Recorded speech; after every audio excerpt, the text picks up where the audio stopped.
The Executive Yuan has finalized its working calendar for 2024, and it's looking very different from this year's calendar, which has 8 long weekends of 3 days or more.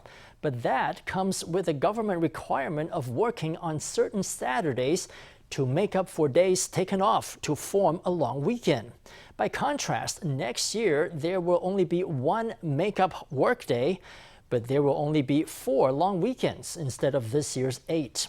Let's hear how the plan has been received.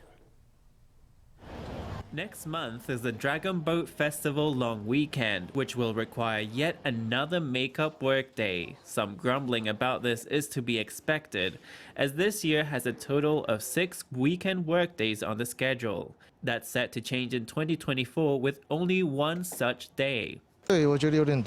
Yes, I think there was a few too many this year. Of course I don't like it because you have to work more days. My company doesn't open on make-up work days anyway. The only weekend workday in 2024 will be in February. The Little New Year Day is a holiday on Thursday, February 6th, which will be made up for by working on Saturday, February 17th, after the Lunar New Year break. The arrangements for 2024 means there will only be 4 breaks lasting 3 days or more. That's the New Year's Day weekend with 3 days, the Spring Festival with 7 days, the Tomb Sweeping Long Weekend with 4 days, and the Dragon Boat Festival weekend with 3 days. And they all happen in the first half of the year. I think that this year with all the long weekends is better because I can use the breaks to travel abroad. It's easier to take time off. An internet user has planned it all out if you want a long break. For the Mid-Autumn Festival and Double 10th, you can get 4 days off in a row by taking just 1 day of leave. On International Workers' Day and the Peace Memorial Day, you can take 2 days off to get a 5-day break. Take 3 days off if you want 9 days in a row during the Tomb Sweeping break or 12 days in the Lunar New Year.